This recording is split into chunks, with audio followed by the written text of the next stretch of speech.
Well, I just showed you a video of a romantic scene, how to be romantic.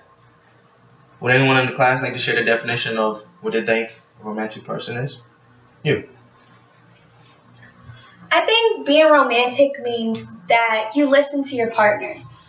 And also showing appreciation. So you could send them a little letter or even go on a picnic, surprise them at any occasion.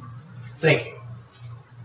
My definition of a romantic person is similar to what she said. Taking them on a date, leaving them a little note here or there, little things, telling them what you really mean and not what you want them to hear. Little things like that add up to something big. Hello, good afternoon. I am Emanuel Collier, and I'll be presenting the fundamentals of how to be romantic. The fundamentals of being romantic are through appearance, communication, and actions. First, we have appearance. Appearance is pretty much your first impression, what you think about someone the first time you see them. Are they eye candy? Are they not eye candy? Do you think they're cute or beautiful? Or do you just like, okay? The appearance is both outward and inward, which also means pretty much like I just said, the outside appearance, or inward, which could be their personality. As Aristotle said, the aim of art is to represent not the outward appearance of things, but the inward significance, which pretty much means it's more to a person's appearance than what you see on the outside of them. They could be a beautiful person. They might not be the most beautiful on the outside to anyone else, but they could be beautiful on the outside to you because of their inward appearance. The next one we have is communication. Communication is to acquire both active and passive interactions. You have different types of communication. Communication goes back and forth. If one person doesn't get the message, then the communication doesn't work out. The first step of communication is learn how to listen. If you don't know how to listen, how will you understand the message that's coming to you?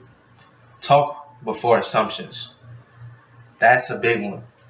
Especially, it could go both male or female, but talk before assumption. Before you assume something, talk to the person you have an assumption about. Because if you don't, you're just going to have a big misunderstanding and it's going to get ugly really fast. Having a mutual understanding when communicating. Pretty much let the other person talk before you speak.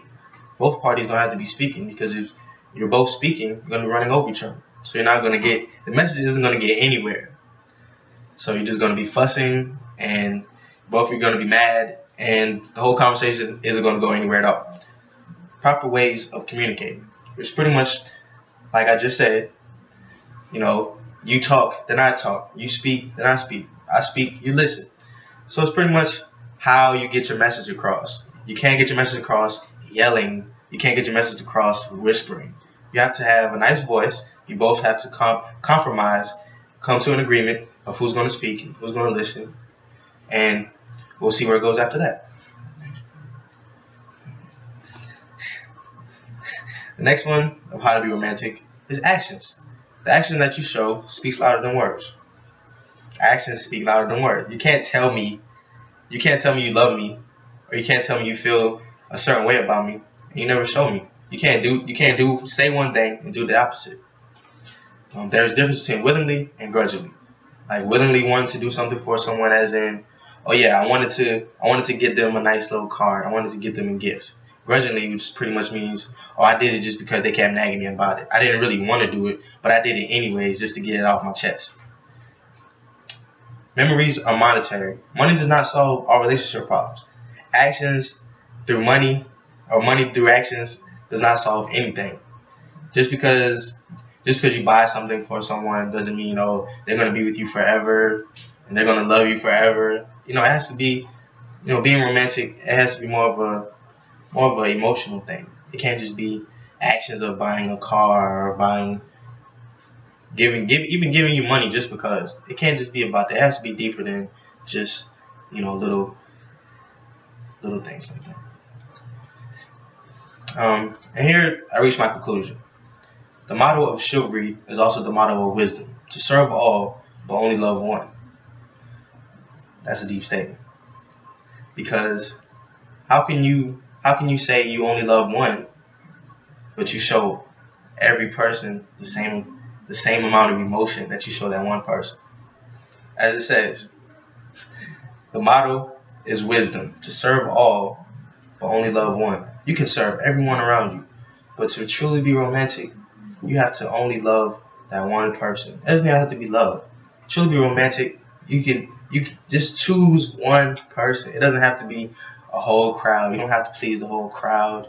You don't have to do everything that the crowd does. As long as you're happy with one person, that's all that matters. Well, I am Emanuel Collier, and this has been my presentation of how to be romantic. As I said, it was through communication, action, and appearance. Like I said, it's not all about how you look. It's not about the actions that you do all the time. Actions doesn't always have to be big. And it's communication. You have to hear me, I have to hear you. Thank you. This has been my presentation.